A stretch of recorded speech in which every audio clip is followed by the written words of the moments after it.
नमस्कार दोस्तों, दीक्षा क्लासेस के इस रेलवे स्पेशल बैच में आप सभी का एक बार फिर से बहुत स्वागत है। और मैथमेटिक्स में भी हम लोगों ने 2 चैप्टर कंप्लीट कर लिया है और रीजनिंग में ये हमारा चैप्टर नंबर 2 है। और चैप्टर नंबर 2 में हम लोग डायरेक्शन टेस्ट पढ़ रहे थे, तो डायरेक्शन टेस्ट का पार्ट 1 हम लोग कंप्लीट कर चुके हैं ऑलरेडी। उसमें हम लोगों ने कॉन्सेप्ट और प्लस कुछ क्वेश्चंस भी सॉल्व किए थे। तो आज का जो हमारा वीडियो है ये पार्ट 2 है। इसमें भी हम लोग स्पेशली रेलवे के ही कुछ क्वेश्चंस लगाएंगे जो रेलवे के ग्रुप डी या फिर एनटीपीसी डिफरेंट एग्जामिनेशन में पूछा गया है। तो ये जो बैच है वो स्पेशली रेलवे के लिए है। तो रेलवे के लिए मैथमेटिक्स, रीजनिंग और जल्द आपको जीएस और साइंस भी देखने को मिलेगा। तो कंप्लीट कोर्स का पैकेज आपको इस चैनल पे फ्री ऑफ कॉस्ट मिल जाएगा अच्छे कंटेंट के साथ। तो चैनल के साथ जुड़े, अगर चैनल पर नए हो तो सब्सक्राइब कर लें। और चलिए वीडियो को स्टार्ट करते हैं। ये हमारा पार्ट 2 है चैप्टर नंबर 2 का। तो कॉन्सेप्ट अगर आपने नहीं देखा है तो पार्ट 1 देख लीजिए, उसमें मैंने कॉन्सेप्ट के बारे में चर्चा किया हुआ है। यदि देखें यहाँ पे क्वेश्चन ये है कि यदि दक्षिण पश्चिम उत्तर हो जाता है तो उत्तर पूर्व क्या हो जाएगा। ऐसा क्वेश्चन मैंने एक शॉर्ट्स में भी आपको दिया था। तो आप ये देखिए, मान लीजिए आपका जो जनरल डायरेक्शन है, जनरल डायरेक्शन में ये हमारा मान लेते हैं ये पूर्व है, फिर ये हमारा पश्चिम है और पूर्व के एक लेफ्ट में उत्तर होता है और यहाँ पर दक्षिण होता है। आप अपने हिसाब से डायरेक्शन बना सकते हैं। कुछ लोग इधर पूर्व रखते हैं, ठीक है, कुछ लोग इधर भी पूर्व रख सकते हैं। आप जहाँ भी पूर्व रखेंगे उसके एक बाएं तरफ में आपको उत्तर रखना है। अगर आप यहाँ पूर्व रखते हैं तो यहाँ पे आपको उत्तर रखना है।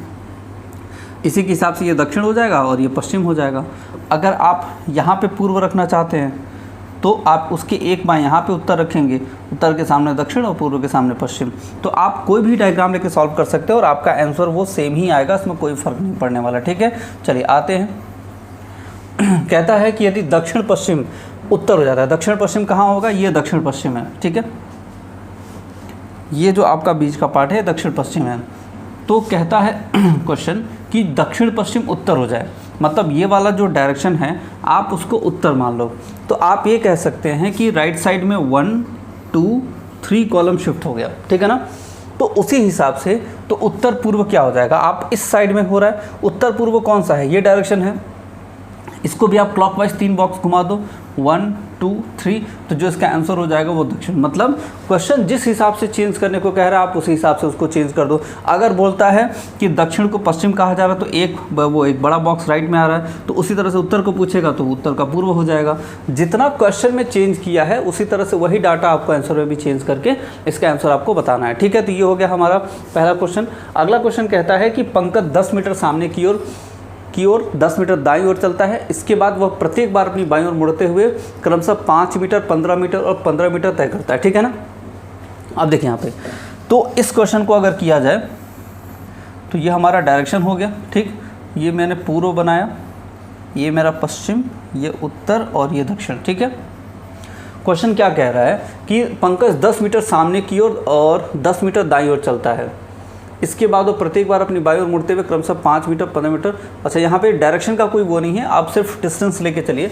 मान लेते हैं कि सामने की ओर ये उसका सामने 10 मीटर चलता है, 10 मीटर चला सामने की ओर। उसके बाद 10 मीटर दाईं ओर मुड़ेगा, फिर 10 मीटर चलेगा, यहाँ से दायां इसका 10 मीटर है, ठीक है। इसके बाद वो प्रत्येक बार बाईं ओर मुड़ता है और 5, 15 और 15 हर बार बाएँ मुड़ेगा। तो पहले बाएँ मुड़ा तो 5 चला, फिर बाएं मुड़ा तो 15 चला, तो 10 और 5 15 यहाँ आ गया। उसके बाद फिर बाएं मुड़ेगा तो 15, तो अब ये 15 में देखिए 5 और 10 15, तो यहाँ से 15 बाएं मुड़ेगा तो पूरा यहाँ पे आ जाएगा, ठीक है। अब पूछा यह है कि प्रारंभिक स्थान से कितनी दूरी पर है। प्रारंभिक स्थान का मतलब ये हो गया कि ये जो हमारा पॉइंट है ये हमारा प्रारंभिक स्थान है और प्रारंभिक स्थान से कितनी दूरी पर है। तो प्रारंभिक स्थान से दूरी तो सिर्फ इतनी ही है ना। तो अब आप एक चीज़ यहाँ पे ध्यान से समझिए कि ये जो डिस्टेंस होगा वही ये भी होगा।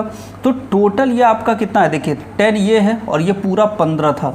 तो अगर 10 ये है तो ये 5 हो जाएगा। तो इसका मतलब प्रारंभिक स्थान से वो 5 मीटर की दूरी पर है। तो ऑप्शन नंबर ए इस क्वेश्चन के लिए करेक्ट आंसर हो जाएगा, ठीक है। चलिए आते हैं अगले क्वेश्चन पे। अगला क्वेश्चन देखते हैं क्या कह रहा है। अमित 30 मीटर उत्तर की ओर जाता है, फिर वह दाईं ओर मुड़ जाता है तथा 40 मीटर जाता है, फिर वह दाईं ओर मुड़ता है, फिर 20 मीटर जाता है। आपको बस इतना ही समझना है कि एक डायग्राम बना लीजिए और दाएं बाएं मोड़ने का जो कॉन्सेप्ट है वो आपको क्लियर होना चाहिए, जो कि मैंने पहले वीडियो में आपको बहुत अच्छे से बताया था कि अगर आपका ग्राफ ऊपर की ओर जा रहा है तो ये आपका दाहिना हो गया और ये आपका बायां हाथ हो गया, ठीक है, बाईं ओर मुड़ेगा। अगर ग्राफ आपका राइट साइड में जा रहा है, दाएं तरफ जा रहा है, ठीक है ना, तो ये आपका बायां हो जाएगा और ये आपका दायां। अगर ग्राफ आपका नीचे की तरफ जा रहा है तो ये आपका बायां हो जाएगा और ये आपका दायां हो जाएगा। अगर ग्राफ बाईं ओर जा रहा है तो ये आपका बायां होगा और ये आपका दायां होगा, ठीक है। तो बेसिक वे में आपको पहले ये चीज़ें क्लियर होनी चाहिए जो मैंने पार्ट 1 में बहुत अच्छे से आपको समझाया है, ठीक है। अब क्वेश्चन ये कहता है कि एक अगर मान लो हम ऐसा बना लेते हैं तो अमित 30 मीटर उत्तर की ओर जाता है। उत्तर की ओर जाने इन द सेंस हमारा अगर ये पूर्व है, ये पश्चिम है, ये उत्तर है, ये दक्षिण है, तो 30 मीटर उत्तर की ओर जा रहा है, ठीक है। तो 30 मीटर हम उसको उत्तर की ओर भेजते हैं, यहाँ आ गया हमारा 30 मीटर उत्तर की तरफ, ठीक है। उसके बाद कह रहा है कि वह फिर दाईं ओर मुड़ जाता है और तथा 40 मीटर चलता है। अगर दाईं ओर मुड़ेगा तो इस तरह से ये दाईं ओर मुड़ेगा और ये 40 मीटर गया, ठीक है। तो ये 40 मीटर हो गया। उसके बाद क्या कहता है, फिर वो अपने दाईं ओर मुड़कर 20 मीटर चलता है। अब दाईं ओर मुड़ेगा तो ऊपर की तरफ जा रहा है तो दायां इधर होगा, 20 चलेगा। देखिए ये पूरा 30 है तो 20 तो थोड़ा पीछे ही रह जाएगा, ये उसका 20 हो गया, ठीक। उसके बाद वो पुनः अपनी दाईं ओर मुड़कर 40 चलता है। अगर दायां मुड़ेगा तो इधर आएगा, दाईं ओर मुड़ के 40, तो देखिए ये 40 है तो ये भी 40 एकदम इसके सीधे में आ जाएगा, तो यहाँ पहुँच जाएगा। क्योंकि ये पूरा 40 है तो यहाँ भी 40 हमारा यहाँ तक आएगा। बताएं वो अभी प्रारंभिक स्थान से कितनी दूरी पर है। ध्यान देना है हमको कि प्रारंभिक स्थान से सिर्फ इतनी ही दूरी है। आप ये समझिए कि ये पूरा 30 है, ठीक है, ये पूरा 30 है लेकिन ये सिर्फ 20 है, क्योंकि ये 20 है तो इस 30 में से ये 20 गया तो ये सिर्फ 10, ये जो दूरी है वो 10 मीटर है। तो आंसर इसका 10 मीटर हो गया। लेकिन अगर आपसे क्वेश्चन में ये पूछता कि बताएं प्रारंभिक स्थान से किस दिशा में है, आप ध्यान देंगे तो वो ऊपर से नीचे की तरफ हेड है। तो अगर ये पूछता है कि किस दिशा की ओर जा रहा है तो आंसर हमारा पश्चिम की ओर होता है, क्योंकि नीचे की तरफ आ रहा है। लेकिन अगर ये पूछेगा प्रारंभिक स्थान से किस दिशा में है तो प्रारंभिक स्थान से दिशा ये पश्चिम नहीं होगा, क्योंकि प्रारंभिक स्थान ये है और यहाँ पे उसकी पोजीशन है। तो इन दोनों को मिलाते हुए एक लाइन खींचेंगे तो ये उत्तर की तरफ जा रहा है। तो अगर पूछेगा प्रारंभिक स्थान से उसका दिशा तो वो उत्तर होगा। अगर सिर्फ पूछेगा किस दिशा की ओर जा रहा है तो वो पश्चिम होगा। ये हमेशा पॉइंट ध्यान रखना है। अगर कोई चीज़ यहाँ पहुँची है और प्रारंभिक स्थान से पूछा तो इसको मिलाते हुए एक लाइन खींचते हैं तो ये पूर्व और दक्षिण के बीच में जा रहा है तो दक्षिण पूर्व होगा। और यही चीज़ें कई बार पूछी जाती है एग्जामिनेशन में, जहाँ पर कन्फ्यूज़न हो जाता है, ठीक है। अगला क्वेश्चन देखते हैं। अगला क्वेश्चन क्या है कि एक व्यक्ति 12 किलोमीटर पश्चिम की ओर यात्रा करता है, वह फिर 3 किलोमीटर दक्षिण फिर 8 किलोमीटर पूर्व दिशा की ओर चलता है। बताएं कि वह अपने प्रारंभिक स्थान से कितनी दूरी पर है। यहाँ पर भी सेम क्वेश्चन उसी तरह का है, बस डायरेक्शन हमको देखना है कि देखिए आप अपने हिसाब से, कोई ज़रूरी नहीं कि मैंने अगर इधर पूर्व बनाया है तो आपका भी पूर्व उधर ही होगा। ये चीज़ आप अपने दिमाग में रखिएगा। मैंने आपको स्टार्टिंग में ही क्लियर कर दिया था कि डायरेक्शन आप अपने हिसाब से बनाइए, बट आपको ये चीज़ नेचुरल फिनोमिना चेंज नहीं करना है। आप यहाँ पर पूर्व बना लीजिए, कोई दिक्कत नहीं, लेकिन आपको उसके एक लेफ्ट में ही उत्तर रखना है हमेशा। और उत्तर के सामने दक्षिण होता है और पूर्व के सामने पश्चिम होता है। ये चीज़ आप बना सकते हैं। तो आप इस डायग्राम से सॉल्व करेंगे और इस डायग्राम से सॉल्व करेंगे, आंसर सेम ही आएगा, कोई फ़र्क नहीं पड़ना है, ठीक है। सबका अपना अपना अलग डायग्राम होता है। एक व्यक्ति 12 किलोमीटर पश्चिम की ओर जाता है। मान लेते हैं ये 12 किलोमीटर पश्चिम की ओर गया, ये उसका स्टार्टिंग पॉइंट है, ओरिजिन पॉइंट है। पश्चिम की ओर यात्रा करता है, फिर 3 किलोमीटर दक्षिण की ओर। अब यहाँ से 3 किलोमीटर दक्षिण दाईं तरफ है तो 3 किलोमीटर वो दक्षिण की ओर गया, ठीक है। उसके बाद 8 किलोमीटर पूर्व दिशा में, पूर्व ऊपर की ओर है तो 8 किलोमीटर वो पूर्व दिशा में जाएगा, ठीक। बताएं कि वह अपने प्रारंभिक स्थान से कितनी दूरी पर है। अब ये चीज़ बताइए, वो पूछ रहा है कि प्रारंभिक स्थान से कितनी दूरी पर है। अब जो दूरी है उसकी वो कौन सी है, ये उसकी दूरी है, ठीक। ये उसका हो गया 3, ये जो दूरी है वो 3 हो गया, ठीक।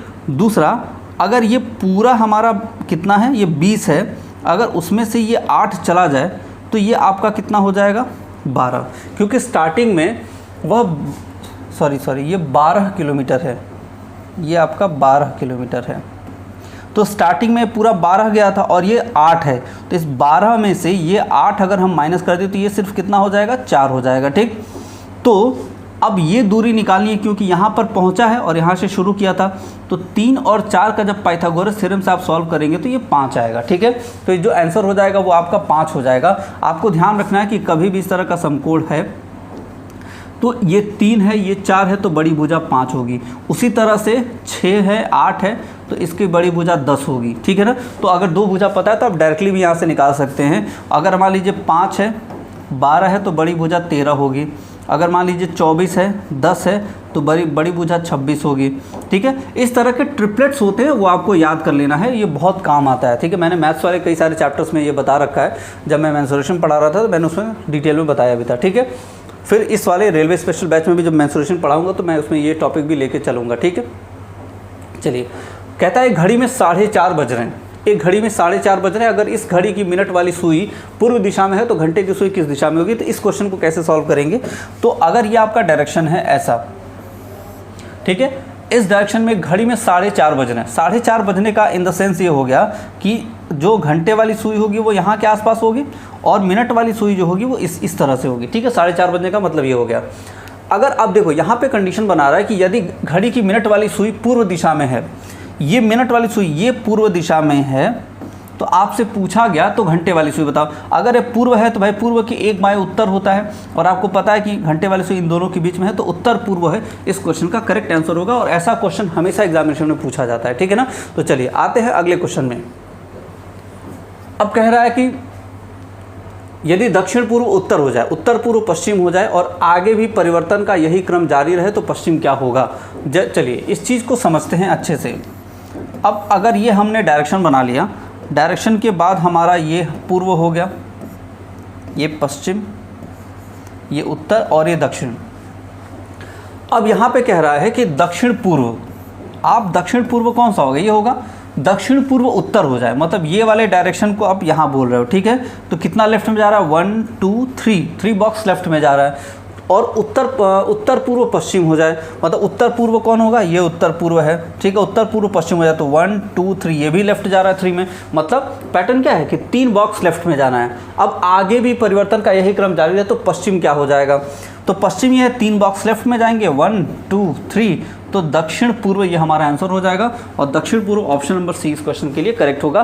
तो इस तरह के क्वेश्चंस के लिए भी आपको रेडी रहना है, क्योंकि ऐसे क्वेश्चन एग्जामिनेशन में आपको जरूर मिलेंगे। ठीक है, और ये सभी क्वेश्चंस आपके ग्रुप डी और एनटीपीसी के सवाल हैं जो कि डिफरेंट एग्जामिनेशन में पूछे जा चुके हैं। तो ये चीज़ अपने दिमाग में रखिएगा। प्रीवियस ईयर क्वेश्चन से बेहतर कोई भी तरीका नहीं होता कि अगर आप किसी चीज़ को सॉल्व करना चाहते हैं, सीखना चाहते हैं तो। ठीक है, चलिए मेरी घड़ी 9 बजे का समय दर्शा रही है। ठीक है, तो अगर हम मान लेते हैं कि ये घड़ी है और 9 बजे का समय दर्शाने का मतलब कुछ इस तरह का सिनेरियो होगा। ये घंटे वाली सुई थोड़ी छोटी मान लेते हैं और ये हमारा मिनट वाली सुई। ठीक है, मेरी घड़ी की छोटी सुई पूर्व दिशा में, मतलब ये पूर्व दिशा में है, ईस्ट डायरेक्शन में है।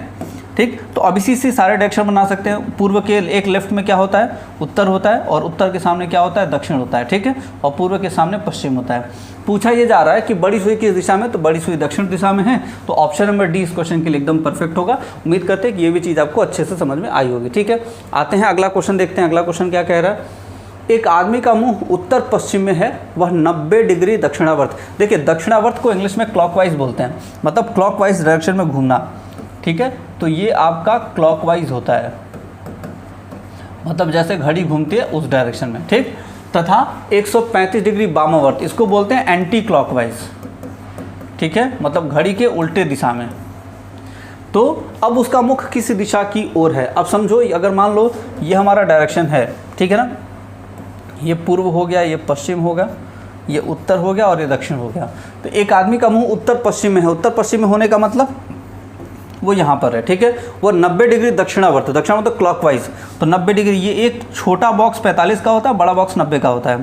तो 90 का मतलब 45 और इधर भी 45, और दक्षिणावर्त मतलब घड़ी की दिशा में, तो इस दिशा से इस दिशा में आ जाएगा। ठीक, और फिर 135 डिग्री वामावर्त घूमता है। 135 मतलब 90 + 45, तो 90 में फिर वापस यहीं आ जाएगा, और 45 में एक और बॉक्स, मतलब इधर चला जाएगा। देखिए ये पूरा 145 है, क्यों, क्योंकि ये पूरा ये आपका कितना, सॉरी 135 जाना है, तो 45 और प्लस 90, तो वामावर्त उल्टा जाना था। तो यहाँ से आप अगर 45 अंश आएंगे तो यहाँ होगा 45 45 45, तो ये 135 जब आप वामावर्त मुड़ेंगे, एंटी क्लॉकवाइज मुड़ेंगे, तो आप पश्चिम दिशा की ओर आ जाएंगे। तो आपके लिए ऑप्शन जो है बी ये परफेक्ट होगा इस क्वेश्चन के लिए। ठीक है, चलिए अगला क्वेश्चन है कि गोपाल प्रातःकाल सूर्योदय के समय सर के बल उल्टा खड़ा होकर योगासन कर रहा है। ठीक है ना, तो ये क्वेश्चन हमेशा देखिए, इस तरह का क्वेश्चन आएगा आपके एग्जामिनेशन में। गोपाल प्रातःकाल सूर्योदय के समय सर के बल उल्टा खड़ा होकर योगासन कर रहा है। यदि गोपाल का मुंह सूर्य की तरफ उन्मुख है तो बताइए कि गोपाल का दाहिना हाथ किस दिशा में है। उल्टा होकर मतलब ये हो गया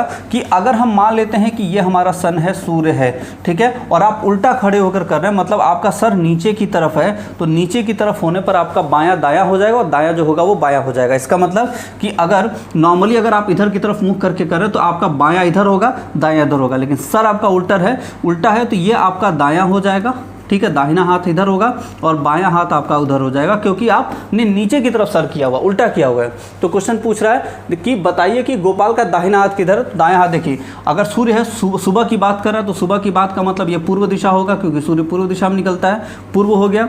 ये पश्चिम होगा, पूर्व के एक बाएं में क्या होता है, उत्तर होता है, तो दायां हाथ कहाँ होगा, उत्तर दिशा में होगा। ऑप्शन नंबर डी इस क्वेश्चन के लिए एकदम परफेक्ट होगा, ठीक है। चलिए आते हैं अगले क्वेश्चन में। अगला क्वेश्चन कह रहा है कि आप सीधे पूर्व की ओर जा रहे हैं, उसके बाद दाएं मुड़ते हैं, फिर बाएं मुड़ते हैं, और बताइए कि अब आप किस दिशा में जा रहे हैं, ठीक है। देखिए सिर्फ मूवमेंट का क्वेश्चन है, तो आप मान लीजिए आप सीधे पूर्व की ओर जा रहे हैं, आप पूर्व की ओर जा रहे थे, फिर उसके बाद दाएं मुड़े, आप दाएं मुड़ गए, फिर बाएं मुड़ते हैं, फिर बाएं मुड़ गए, ठीक है। तो बताइए कि अब आप किस दिशा में जा रहे हैं। तो पूर्व में थे, अभी भी पूर्व में ही हैं, तो आपका ऑप्शन नंबर ए जो है वो इस क्वेश्चन के लिए करेक्ट हो जाएगा, ठीक है। तो ये कुछ क्वेश्चंस थे जिसे हम लोगों ने पार्ट 2 में कंप्लीट किया है। अब इसके बाद पार्ट 3 आएगा इसी चैप्टर का, जिसमें हम लोग कुछ और अच्छे लेवल के क्वेश्चंस को सॉल्व करेंगे, थोड़े पजल टाइप के क्वेश्चंस को सॉल्व करेंगे। तो ये पार्ट 1 में हम लोगों ने कॉन्सेप्ट को सीखा था, पार्ट 2 में हमने कुछ क्वेश्चंस लगाए, और पार्ट 3 में हम लोग इसके कुछ बेहतर लेवल के क्वेश्चन, कुछ अपर लेवल के क्वेश्चंस को लगाएंगे। तो मिलते हैं आपसे पार्ट 3 में। अगर आपने अभी तक चैनल को सब्सक्राइब नहीं किया तो सब्सक्राइब कर लें, वीडियो पसंद आए तो एक लाइक भी जरूर कर दें, इससे हमें आगे वीडियोज़ बनाने के लिए मोटिवेशन मिलता है। तो मिलते हैं आपसे अगले वीडियो में। अभी तक आप वीडियो में बने रहे, इसके लिए बहुत बहुत धन्यवाद।